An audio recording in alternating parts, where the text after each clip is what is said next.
When it comes time to perform music, do you feel nervous? Like, oh, I hope I can pull this off?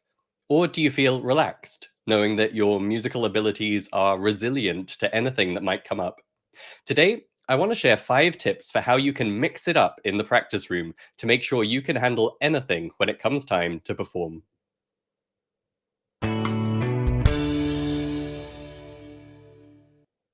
So, I nearly titled this episode How to Become a Bulletproof Performer, but I feel like that phrase is owned by Noah Kageyama, and with good reason. If you don't know Noah's stuff, check it out. And actually, I'll put a link in the show notes to the interview I did with him back in the day.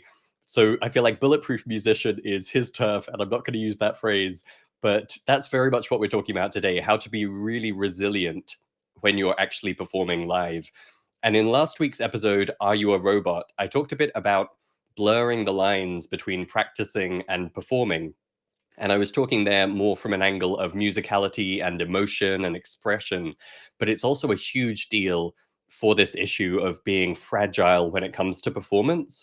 And so if you felt like, you get everything right in the practice room and then you step on stage or you go to the jam session or the open mic and it all kind of falls apart, that's what we're going to be talking about today and what you can do in the practice room to really prepare for being rock solid when it comes time to perform.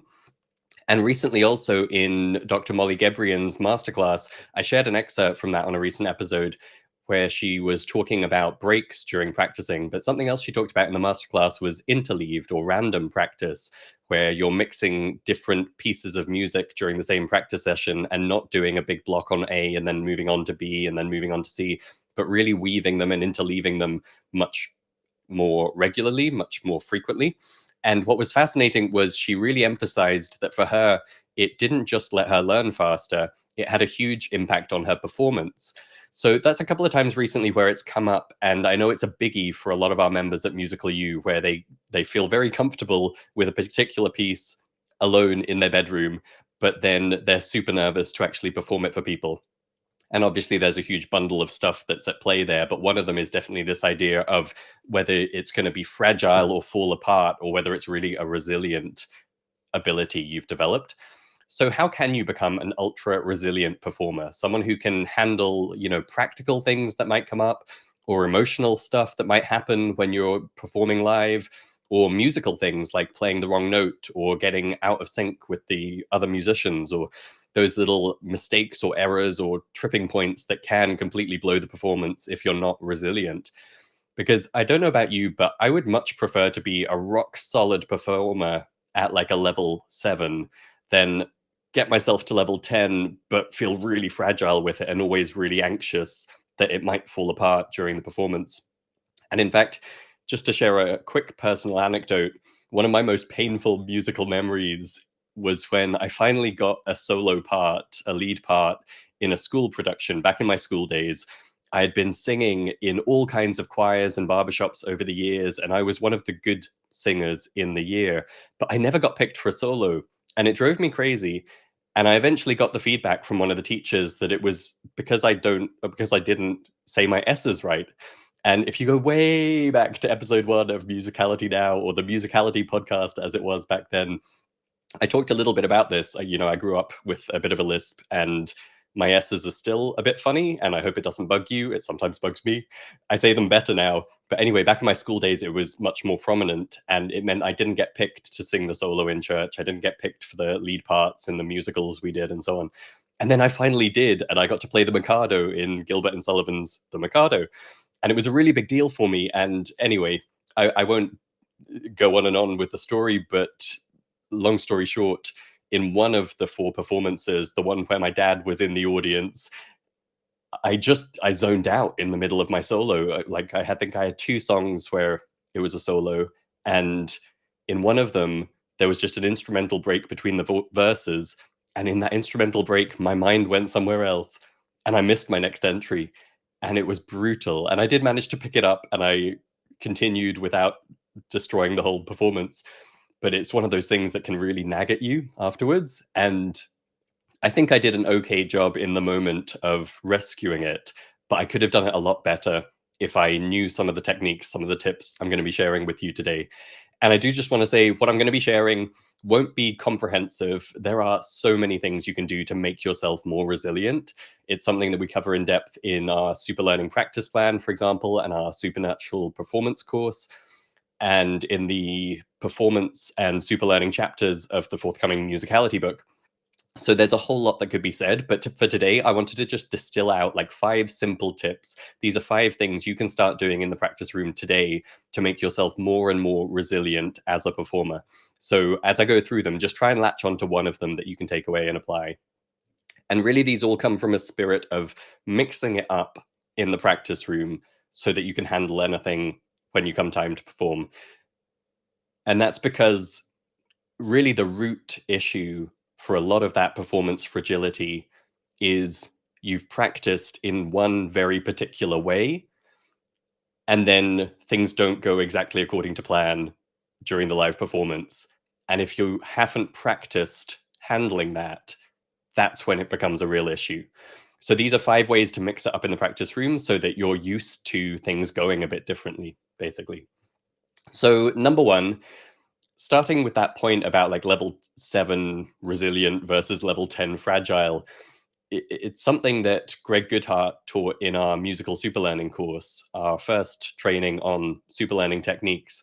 He gave one killer tip that I think is so powerful, which is if you're aiming to perform a piece at a certain tempo, practice so that you can perform it 10% faster. So supposing it's like 100 BPM that you're aiming for on stage, practice until you can play it comfortably at 110 BPM. And I know that might seem out of reach. Like if you're working on repertoire where even just getting it up to speed is a struggle, the idea of going beyond that might seem impossible, particularly if you're working against a deadline and trying to get things in shape in time. But when you use all of the super learning techniques, and especially these metronome techniques where you're playing around with the tempo, not just making it a bit faster each day and trying to get it in, like there's all kinds of different things you can do with the metronome that actually make it much faster to get quicker. And so that can really unlock 10% faster for you much easier than you might imagine it would be. And what's beautiful here is, as he taught it, if you know you can play it at 110, then it feels very chilled to play it at 100. It feels like the easy path, even though that's what you were originally aiming for and what you want to produce on stage. So that's tip number 1, is just think about getting it a little bit faster than you're actually aiming for. And then you've got a lot of leeway for anything that might come up because that target tempo actually feels comfortable for you now. So that's a biggie. Generally, though, what's going to make you resilient to changes and the unexpected is to actually practice those things. So tip number 2, this comes from a masterclass Mark Gelfo gave, Mars Gelfo now. He's the creator of the Modacity practice app, which really facilitates a lot of the advanced practicing techniques we talk about. Great app, check it out. I'll put a link in the show notes. But Mars, in his masterclass, gave possibly the simplest and most elegant form of what we call contextual interference I've ever come across. So contextual interference is a super learning technique where basically you change the way you're playing something to trick your brain into paying attention again. And there's a whole host of techniques, but this one is super simple. It's just to move. So a lot of us fall into our practice habits. We sit in a certain spot in a certain room, hold our instrument in a certain way, look in a certain direction, look at the same sheet music we look at every time, and then we practice.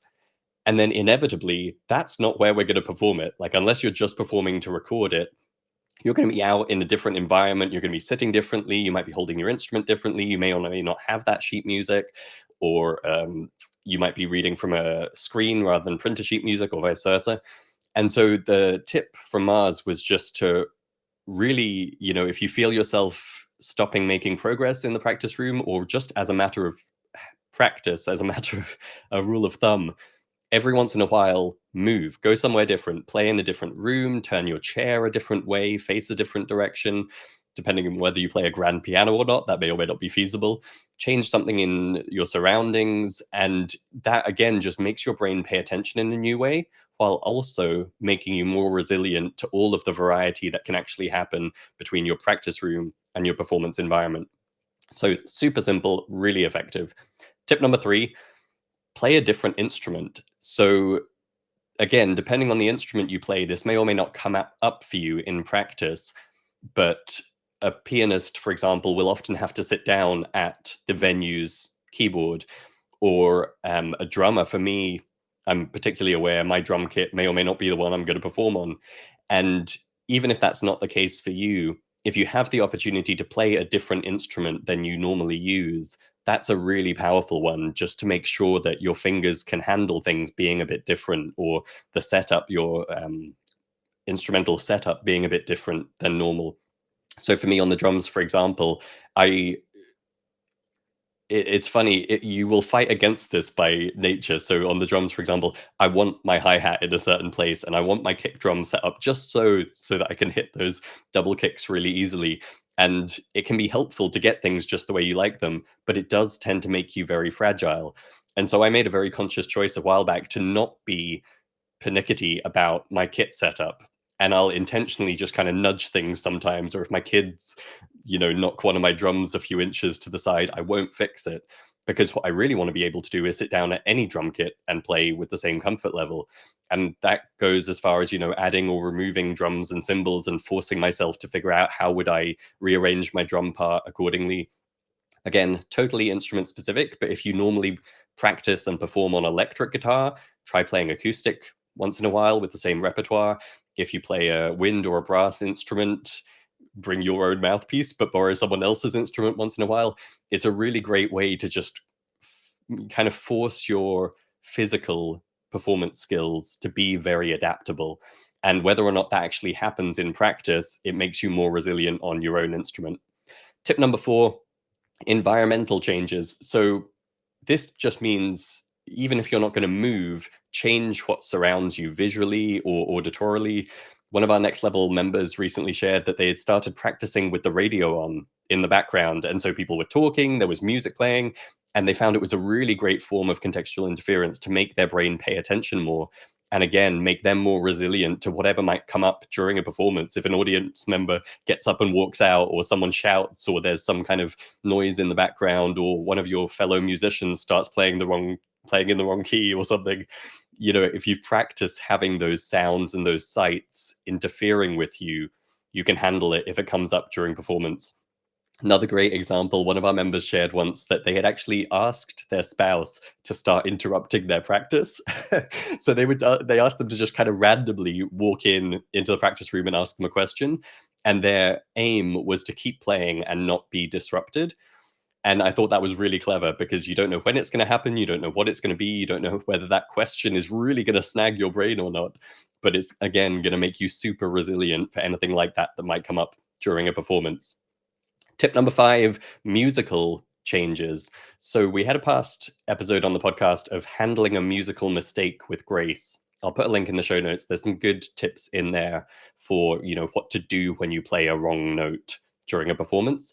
And of course, there's the psychological aspect of this, to get practice at not having your brain spiral and not kind of freezing up, and not, having that inner critic start laying it on thick and distracting you from the rest of the performance.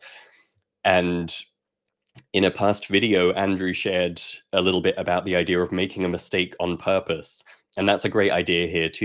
Even if your aim is to play the thing note perfect as written, once in a while, play a wrong note and just make sure it doesn't throw you off too much. Or again, those environmental things can be great for that too, because they'll trip you up, and then you get practice at recovering and making it work. This is one of those big benefits of musicality training. Even if you are kind of a performer in your heart and you just want to play the thing as written, if you explore ear training and playing by ear and improvisation, what's great is you get a lot of instinct for how to recover from those musical mistakes. So you can, fill in a note or two, you can find your way back to the right chord progression, or whatever the case may be, in a way that the audience might not even realize you played a wrong note. So that's a really fun one. It ties in with our creative superlearning methodology at Musical U, this idea of bringing creativity into your practice to make you better and better at playing it as intended. Those are the 5 tips. So 5 ways to mix it up so that you become a really resilient performer. Just to recap, number 1 is to practice to a higher level than you're actually aiming for, so that you have a bit of buffer there, you have a bit of give for anything that might come up during performance. Number two is to simply move. If you're always sitting in the same spot, facing the same direction, holding the thing in a certain way, try doing it differently. Number three is to change instrument, if at all possible. Just get used to having to adapt to your instrument not being exactly the way you like it. Number four, environmental interference, whether it's the radio on in the background or asking someone to interrupt you randomly or having your phone timer go off with a surprise ringtone once in a while. Or number five, musical interference. When something goes a bit off with the music, if your other musicians play a wrong note or go off track, or you stumble on your fingering and play a wrong note, do you have the instinct and the creativity to respond, as well as the psychological practice of coming back to the moment, not getting caught up in that negative self-talk, and recovering so that the audience may not even realize you made a mistake? Again, I recommend you pick just one of these. Hopefully one of those hit home with you and you're like, oh, that's cool. I could start doing that. Start doing it and you will be amazed how much more adaptable and resilient and rock solid your performances become.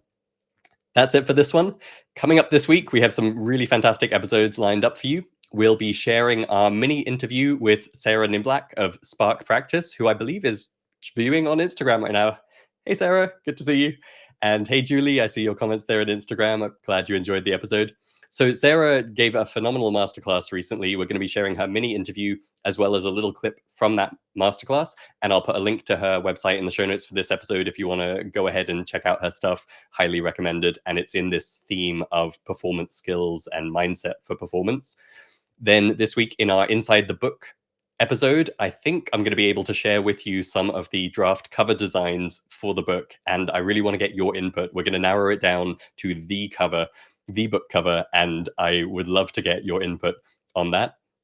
Then on our Meet the Team episode this week, we are going to be featuring our newest team member who is also watching on Instagram. This is great fun. And I am so excited to introduce her to you and share more about how she came to join the team and what she does with us here at Musical U.